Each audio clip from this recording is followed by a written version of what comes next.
Hello and welcome to this new episode of Bootstrapping Your Dreams Show. I'm your host Manoj Agarwal, and today we'll be talking with Dr. Radhika Kulkarni. So, Dr. Kulkarni is an analytics and artificial intelligence advocate for universities and organizations, and she's active in the area of operations research, artificial intelligence, and machine learning. Radhika worked as the vice president of advanced analytics R&D at SAS for 35 years, where she was in charge of the world's leading analytics software product portfolio. She has witnessed the growth of innovation in the field of analytics, data science, and AI. She was also responsible for the development of software products and customer engagements to solve complex business problems. Radhika oversaw the establishment of the AIML Center of Excellence, which tackles the most challenging analytical issues for a variety of Fortune 100 firms. She facilitated cross domain collaborations that produced groundbreaking inventions and earned her the CEO Award of Excellence. Radhika is an Informs Fellow who has served on the Informs Roundtable and various Informs committees. Her Women in ORM Worms Award appropriately recognizes her as a female role model in analytics. Not only Radhika is the female role model in analytics, she also mentors young professionals in choosing careers in analytics, machine learning, and data science, and works with multiple universities regarding the same. Radhika has a great devotion and familiarity with the academic world. She has sponsored several university collaborations and serves on numerous academic advisory boards. Moreover, after her retirement from SAS, she has been spending more time working with the academic institutions and professional associations to advance data science literacy. Welcome, Radhika. Thanks, Manoj. Thank you very much for that introduction. And thanks also for inviting me to be part of your show. I'm looking Absolutely. forward to talking with you. Absolutely. So, you have a great story. You have had tremendous success. Now, uh, so that we can get familiar with you as a person, can you walk us through your life story, your journey? How did you get here, and how were you able to achieve all these great feats? Uh, Gladly, Manoj, I will gladly give you a thumbnail sketch of my Mhm. life so far. Mhm. And I'm sure, during the course of the interview, we'll delve into greater details about different aspects of it. Yeah, yeah. So I got my master's in mathematics from IIT Delhi, Mhm. and I came to the US to attend Cornell University for a PhD program in mathematics. That was way back when, in Mhm. 1977. And in my first year, actually, I decided that I would like to switch to operations research because of a linear programming course that I took in my first semester. And I really liked that. And so I switched from a PhD in mathematics to a PhD in operations research. And along the way, I got a master's as well. And I also met my husband. So I also acquired a husband there, I guess. So after finishing my PhD, we moved to North Carolina. My husband had already graduated with an operations research PhD the year before, so we moved to North Carolina. He had a tenure track position, and I got a visiting faculty position at UNC Chapel Hill. So for 2 years, the university position was there, and I was able to teach, and I really enjoyed it. Unfortunately, these were the early days when people still did not the term two body problem hadn't yet come up. And for us, both of us being in the same operations research field, it was difficult to find another tenure track position in the geographic area. So I ended up taking a job in industry and joined SAS Institute, which was a relatively young company at that time. There must have been only about 250 people or so in the company at that time. And I got a job as an operations research specialist. I was, in fact, the second OR person to be hired in the R&D group at SAS. And I was hired to develop research constraint scheduling software. And over time, I grew in management hierarchy. I started to manage a small subgroup within the OR group department. And then when my erstwhile director left to take a different job, I ended up getting the position of the director of OR&D. So from then on, as I was leading the OR department, I recognized that there were many ways in which optimization and OR could be used to do a lot more things for the other products within SAS as well.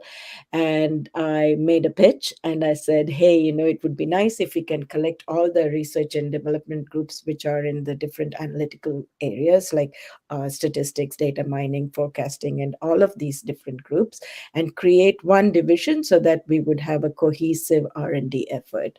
So I made that pitch to our executives, and I was given the charge to lead the department and named the senior director of advanced analytics R&D. From there on, over time I was then made a vice president of the division. So essentially, I made the pitch that OR could make a difference, and I had the capability and capacity to be able to lead the group and look at how we can solve customer problems. So I created, from there on, we created the ORCOE, which you mentioned, which is the Center of Excellence, which actually within R&D, we had a small group that we created that would work directly with customer problems. So it was a nice effort where we could get the customer problems feeding into research and development, the new research ideas feeding to the customer, and so on. And so that's how I grew from an individual contributor to the VP. And after 35 years, at the end of 2018, I retired from SAS and decided to turn elsewhere when I started looking at doing more work with the Informed Society, which is the Institute for Operations Research and Management Science. So then a year into my retirement, I was given an opportunity to be elected to the board of Informs. And this year, I'm actually the president of Informs. So that's how I've come to where I am today.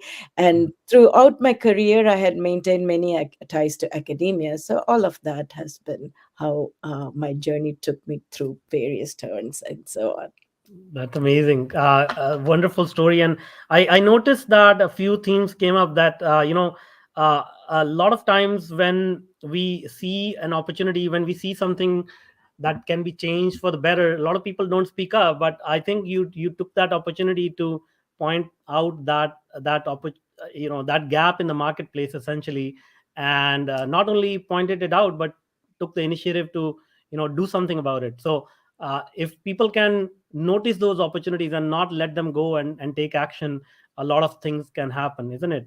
Uh, um, Absolutely. Absolutely. It is very important to keep your eyes wide open and keep listening to what everybody is saying, because there may be some opportunities where you think where you could make a difference, and speak up.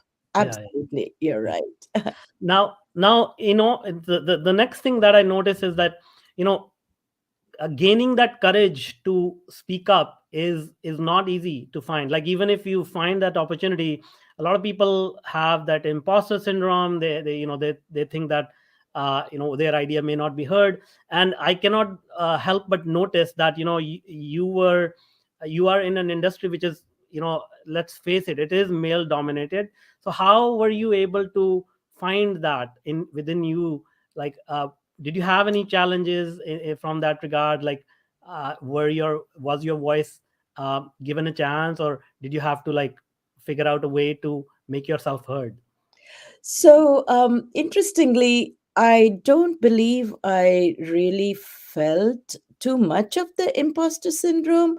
I would rather think, I like to think of it as just your desire to succeed. So you're always a little bit nervous and wondering whether you can really do it or not. And Yeah. I think that happens with everybody, not just a woman in a male dominated field. And sometimes that adrenaline rush which you get wondering if you can really succeed actually gives you the energy to go forward. So that's my take on the imposter syndrome. But going to the question of what made me successful in a field which is still largely dominated by men, I would say I got a lot of encouragement even from my childhood, from my family. My father, in fact, he always he loved maths, and he was very happy that his firstborn child, me, um, uh, loved math as well and did reasonably well in it. So he would always be very proud of that and encourage me. And I think that kind of pride in your child that is instilled by a parent goes a long way to helping you succeed. So Yes, yes. that kind of set the path for me. And then over time, even in my high school in India, in Madhya Pradesh, actually, I was the only girl in a class of boys in the maths class. But it never bothered me. I took it as a challenge. Okay, I can be better than all of them, right? Yes, So if you have the drive, you can succeed. And most importantly, as you grow in your career, you have to realize that you got your current position because of your skills and experience, and you've been mhm, asked to be there because of what you bring to the table. So have that confidence and do your best. And I yeah, think that's a key to success. The other thing, as a woman in the field, I have never tried to be someone that I am not. Right. So what I mean by that is I've never tried to emulate other men who might be my colleagues. Right. I continue to be myself. And I think women have a natural empathy, and that is very important to hold on to. So don't think of it as a weakness if you feel like you are sympathizing too much with other people or empathizing, because that is a huge strength, and it helps you build a strong and successful team. So those are some things that will carry you forward. And then you even forget that you're in a room filled with men, yeah, and yeah, yeah. you can just continue and do what you do best, right?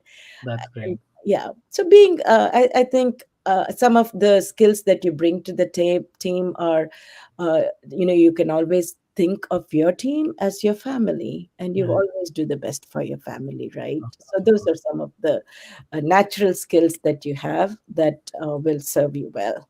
That's great. There's so many nuggets in there. Like just to recap, like just thinking about the vision of the future, how it will be better, drives you forward, and then as you look back on your own success, you can start to use that as your foundation to gain more confidence in going forward. And and then yeah, I mean getting support from your family, friends, these are very very important to do something meaningful. So thanks a lot for sharing that. Now, how do we take that, your example? Because I also find the same thing when I work with women, especially in technology projects, especially in data science related projects. Uh, they are really good at managing the details and not getting bogged down by diversity, not getting bogged down by adversity. Sorry, not diversity, adversity. Because there are setbacks in every project, and they are able to handle those setbacks much more calmly. So how do we encourage more women to come into technology? I mean, I'm sure you are already working on this on many fronts, but what are your views, and what can be done from others who are interested in getting seeing more women in technology? First and foremost, we need to establish enough role models. Having a role model that you can follow, having somebody that you can see who has succeeded in the field is a big step, so that young girls can see someone in that position and say, wow, so and so has succeeded, and I can too. So that's important.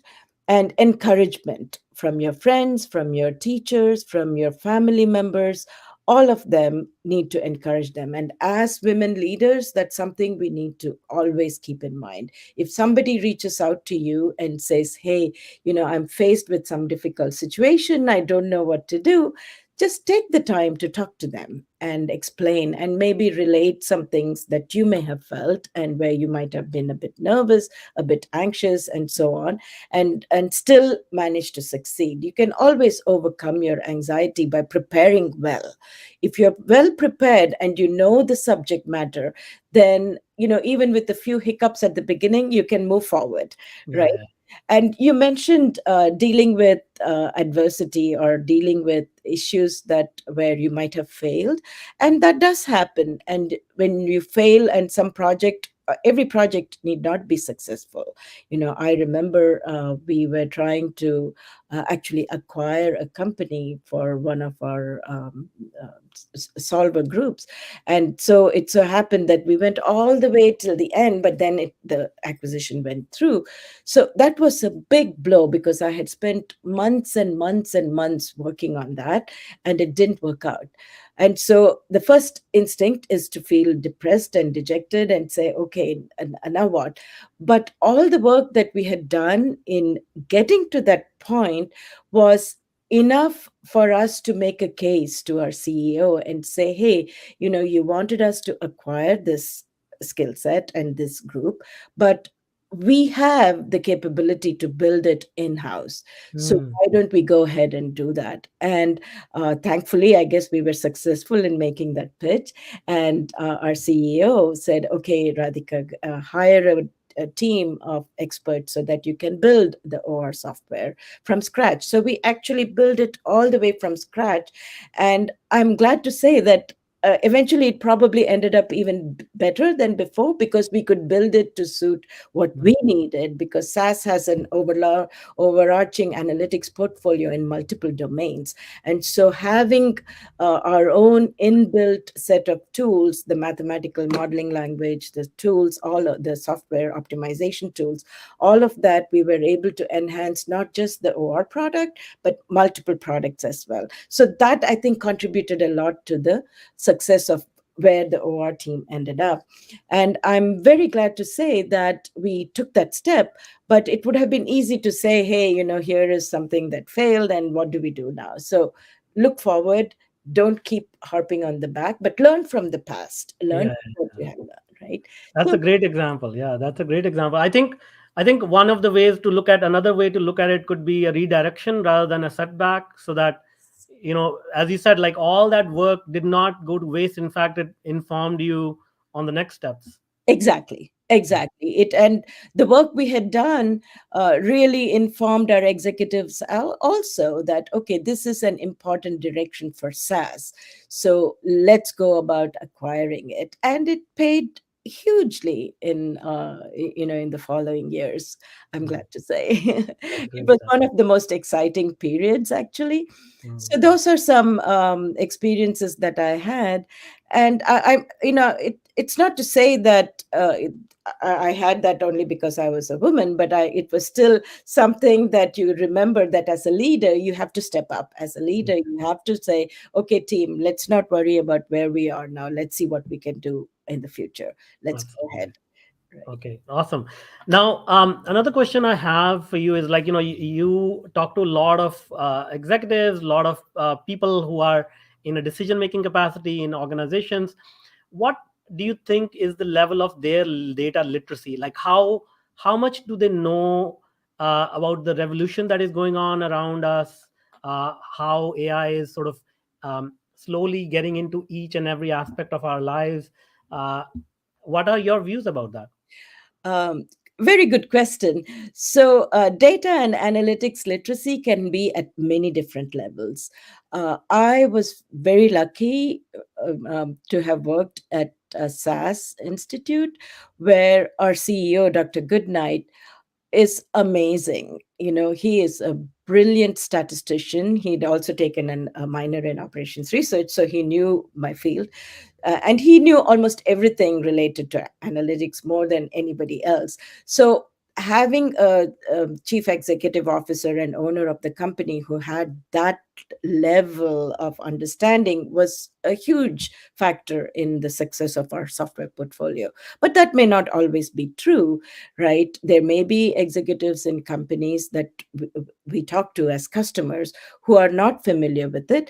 But I would say that today, in today's world, there's hardly anybody who has not heard about the value that analytics and AI and all these tools can bring to your world, right? To your business problems. Anybody can, you just have to read the headlines in the newspaper or popular magazines, articles in journals. You'll see that almost every project, every domain has examples of where analytics gets used and big data you hear all the time. So that level of literacy is there, of course, uh, almost everywhere, ubiquitous. But I would say that it's still, when we think, and here I'm talking to some of my colleagues in academia, when you're thinking about training students of the future, the employees of the future, then you have to keep in mind that not everybody is going to be an analytics expert and building the nitty gritty tools of Of course, yeah, optimization or data yeah, mining, but they might need to be able to use the tools. They might need to be able to understand where the tools are applied. So, depending on where they want to end up in their career, whether they want to be a business leader, whether they want to be somebody who's responsible for the hiring and building up the team, or whether they're responsible for the analytical algorithms or just implementing them at customer problems, there are different levels of analytics and data literacy that are required. So that's important for us to keep in mind. And yeah, both for our academics as well as the students who are going and trying to figure out, what do I learn? Where do I go? So if you want to make a difference, depending on your level of math abilities, your interest in math, you can choose a wide variety of skills and hone your skills to that type of a career, depending on where you want to end up. So I do think understanding a basic level of what all of this means is very critical to everyone, and how deep or how wide you go depends on where you want to end up in your job. yeah. No, that's great.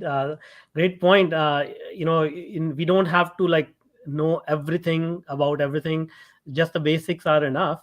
Uh, Continuing with that thought, can you share your perspective on how? Because I get this question a lot, like how can data help me make my business better, make my life better? So what is your perspective, like if there was a lay person who does not know a lot about technology or data, what kind of uh, benefits analytics and AI and all of this data science stuff provides uh, to a person or a business? Um, it varies all over the map, right? And I would say the simplest thing, even in your daily life, when you're trying to decide where you want to go, or which route you want to take, you look at, okay, how far is it? What are the different ways to go? Do I want to pay tolls or not? Do I want to take a highway or not? So essentially, you're looking at all the data that exists about the from and the to destination. You're also looking at all the different past history. Oh, I took that 2 weeks ago and it was bad. So essentially, you already have a lot of data at the back of your mind, and you're putting it all together, right? So simple decisions. When you're making an airline booking, you know what type of data you need to look at. What kind of flights do I want to leave early or afternoon, which flights get delayed. We all look at all of this, right? So you can imagine, when you're making every decision, you are basing it on data, right? Mhm. And just expand this to a larger problem, right? When you're trying to, so take the same airlines themselves. If you're looking at airlines, many of the airlines, they make huge decisions even in the, we've all heard about the airline overbooking problem, right? Yeah. We've gone to an airport and ready for a flight, and they say, oh, this flight is oversold, so anybody offer to get bumped, and we'll give you x coupons, etc., Yeah. etc. We've all seen that. Why does that happen? Because the airlines know that more people plan to travel and buy tickets, but they may not always show up, and Mhm. so they sell more tickets than there's capacity. How do they decide how many more tickets to sell? They look at all the data from before, which flights are very busy, which flights are have a high demand. So they're taking all that data and setting the prices for the different levels and how many tickets to oversell and so on. So that's from a business level, right? So now if you look at all the flights that they have to look at, all the different things that they've to, the problem just explodes. Yeah. Likewise, if a retail company is trying to figure out what types of shirts to stock, what color shirts, what sizes, and where and in which location, they need data from the past history. They need to look at all of that. So the fact that data driven decisions drive your future success of your business is something that we're seeing in every domain. Supply chains, you can't open the paper these days without hearing about supply chain crisis here or there. Yeah. Yeah. What's causing it? All the different backlogs, all the different labor shortage, and everything. So data are ubiquitous, available. We have the capacity now to store and gather data from all sources. How can you make your life better?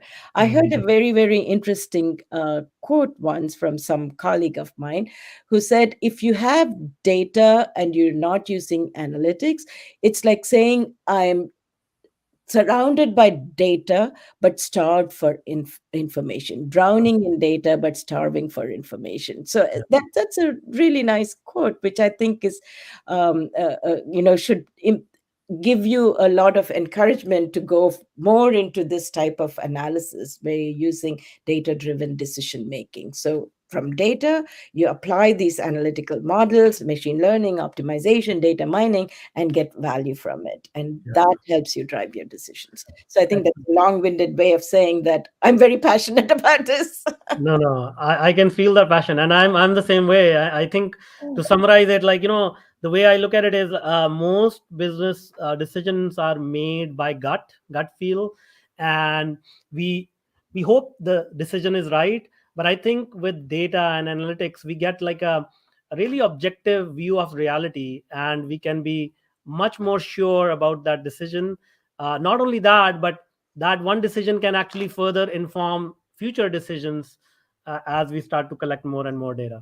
Absolutely. And I think you hit upon something that is often forgotten as a very key part of the analytics life cycle, where you gather data, you apply your modeling skills, your analytical models, and derive some decision, implement it in practice. But then you have to keep looking at it, you have to keep revising it and monitoring to see, are your data still giving the same type of value from your data? Are you getting the same value from your data? Or do you need to rebuild your model? Or maybe there is new data available. You've got some new things that you can bring into the picture.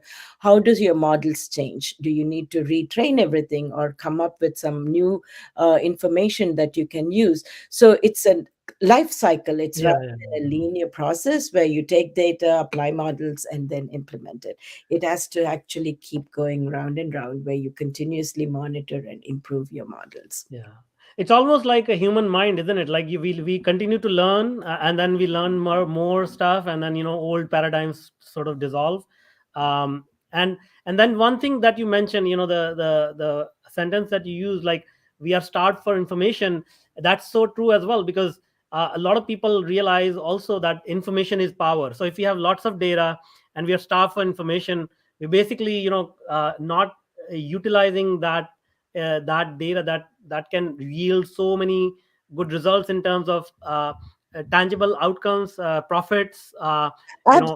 Yeah, yeah, Absolutely. And I think that's one of the key ways in which you can continuously keep an eye out and looking to see what other sources of data can you bring into play. So gone are the days where you said, I'm going to build a regression model and here is my historical data set. I'll build my model and go and implement my decisions. Now there are ways in which you can continue to bring additional information, right? So one example I like to use in this is when we're building predictive models. A simple example where you're trying to make new offers for, let's say, any product, right? A phone company is trying to sell a new model phone, etc. They use the demographic information of the population, their own customers, to say, this age, sex, where they live, what they're doing. All of these will drive this type of behavior, and so is going to go and get the latest model phone, whereas so and so, like my husband, is happy with, Yeah. like, I don't know, 5 generations ago. Yeah. Yeah. Yeah. So and I'm in between somewhere, so that's demographic information, right, about the population. However, more and more people are realizing that when you're trying to build these types of models, just looking at who is connected to whom. So if, for instance, Joe has hundreds of friends, whereas somebody else, Matt, may only have a handful of friends, then who do you think is a better candidate for marketing and giving a free phone and say, hey, here is your iPhone 75 or whatever, here you take it? And who do you think is a better target for that?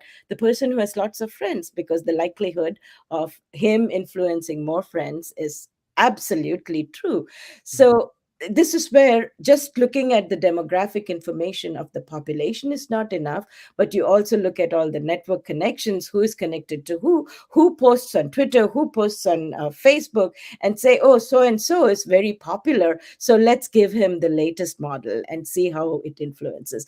Those are all types of intuition that you can gain by saying, what are the additional sources of data that I can bring into my problem? Yeah, no, that's a very good point as well. Like, because I feel like the more detailed data and analysis we do, it actually reveals a lot about how the real world works. Because sometimes we are, so wrapped up in our own thought process, and we look at the world in a narrow way that okay, this is how it works. But when we look at data, it can open up new insights, as you mentioned, that were not even in our line of sight, right? Absolutely, Mhm. absolutely.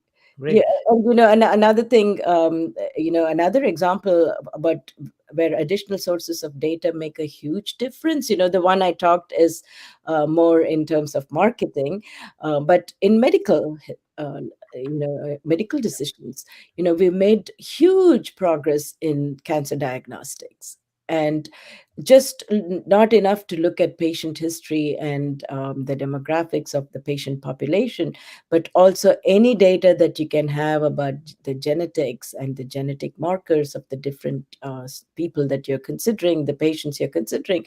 All of that data makes a huge difference. Even environmental issues, what sort of things, environment are they in?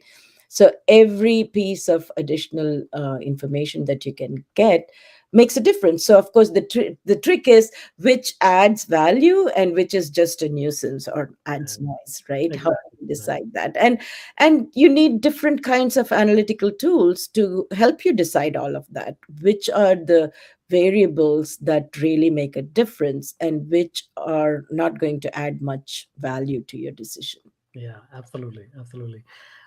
One question I do ask most of our guests is, like, you already mentioned one sort of setback that you experienced, but what about?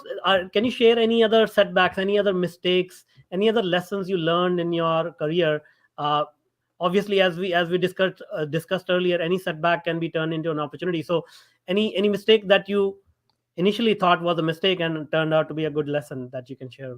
um so I don't think I thought of it as a mistake, but even the simple decision that I was kind of forced into, where I went, one thing, when I mentioned my career journey, I mentioned that I switched from 2 years in academia to industry. And I was very, very keen to pursue an academic career. I wanted, because I love to teach, I liked the university atmosphere and all of that. And I was really keen. But, I was newly married, we were just starting a family, and I did not have the luxury, or I did not want to pick a different geography and go find another job in academia. So I ended up taking the industry position at SAS. And many of the colleagues in the department, especially the chairman of the department at that time at UNC Chapel Hill, he was so sad for me. He looked at me like I had made a big mistake, and he said, that's a shame, Radhika. I wish you could have continued in academia.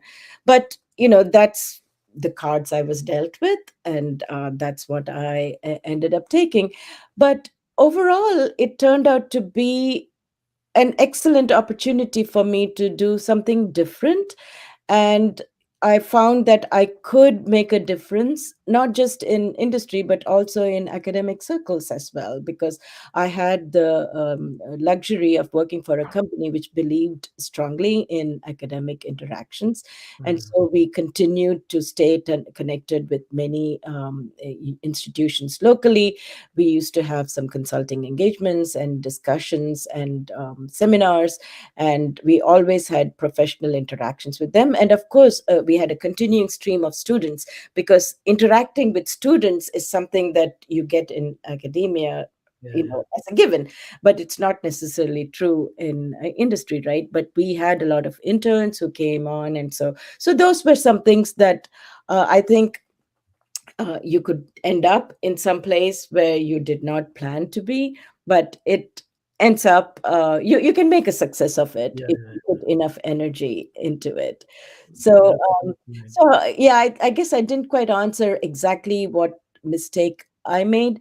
I'd like to think I didn't make mistakes, but no, that's not true. Mm. I'm sure there were, um, while we were doing our upgrade for the OR software that I talked about, we had planned that it should be done in one particular way. I won't go into the technical details, but we used to have discussions with all members of the team, and one of the team members came and described one particular way in which we could make our solvers be much more interactive and much more pluggable into different solutions. And he said, if we do it this way, making changes to the software, making any additions would be much easier, Radhika. And he was presenting it to the whole team.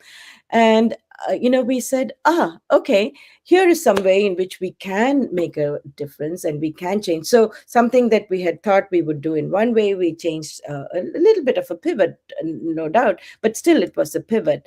And that really helped us in multiple ways, because not only did it make our software more usable within the company for other analytical products, but when we went to high performance distributed computing, the fact that we had architected our software using, I'll use a technical term, we call them TK extensions, where threaded kernel extensions, Mhm. where they were little modules that could be easily plugged into multiple systems.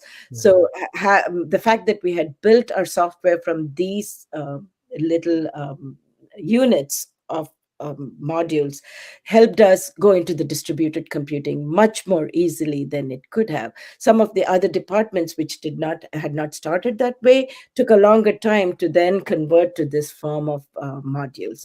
So sometimes, I guess the lesson is, um, don't assume that what you have chosen is the only way. Listen to others, even if they might be saying something that you don't understand, don't think is right, because there may be a nugget there that will make a big difference. Absolutely. So, No, that's a great point. Now, continuing the whole theme of listening to others, I also like to ask question about mentors and coaches in your life. What kind of role did they play in getting you to the level of success that you have achieved? So, yes, mentoring is a huge opportunity, both for people who are already successful and people who are just starting out.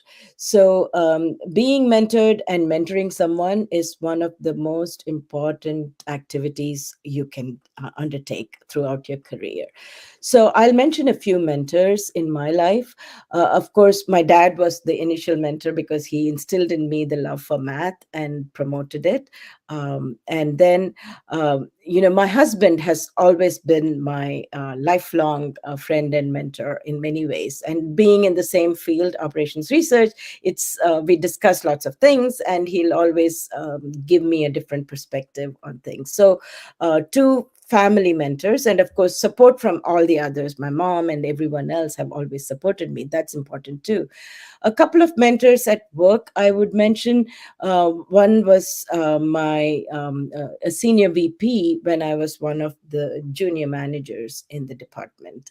When I was the manager of the small subgroup that I mentioned earlier of OR, I was invited to attend a meeting to represent the OR group, because my boss, who was the director of the OR department at that time, was unavailable at that time. So I was asked to come to that meeting. So I went to the meeting, and you know how the meeting rooms are usually a table, with a maybe 15, 20 chairs, and then some chairs around the wall. So since I was not at the same level as the others around the table, I went and sat at the back. Yeah, And so my VP pointed out to me and said, Radhika, you've been asked to represent the team. Come take a seat at the table. And I've never forgotten that. I've never forgotten that, because if you're asked to present anywhere, to give your opinion, it is because you've been asked for your expertise. They believe that you can add value to the team. So take a seat at the table, because if you don't have a seat at the table, you're not going to have a voice at the table, yeah, right? So it's very, very important to take a seat at the table. And that lesson, and I've always considered that VP. He's also a good friend of mine now, and he, as I always think of him as a huge mentor, because I would go talk to him.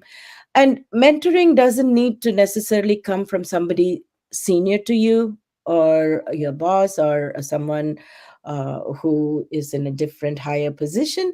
It could be anywhere. You could get mentoring advice from anybody, even your friends.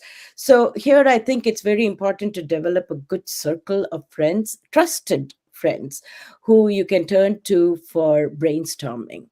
And they can have suggestions too. So the term mentor does not need to be officially a title you give to somebody. yeah, yeah, You get mentoring advice from a variety of people, and I think you should always look for that. And then in paying it forward, if somebody comes to you and says, hey, I have this problem, can you help me? Sit down and listen to them, and maybe you can give them some advice. great, great. Well, thank you so much. That was amazing. Now, before I let you go, can you share with us how people can reach out to you if they want to connect with you? Sure. LinkedIn is probably the best way. So, if you reach out to me, send a message to me on LinkedIn. And, they always say, when you request a connection, just put a little note in there saying where and why, because that will, I typically do accept most requests, but it still helps me put Yeah, them yeah, on a high. And then, once I connect, of course, send me a message. And if there is further follow up that we would like to do, you would like to continue with further discussions, then, I typically take the discussion off to my email, so that then we can have more one on one discussions. that's great. We'll put that link in the show notes. Thank you so much for your time and all the wisdom that you shared, and all the the latest sort of ideas around data and analytics. Thank you so much. Thanks, Manoj. Thank Thank you very much. And it's been a pleasure. And thank you, and wish you all the best. thank you. Thank you.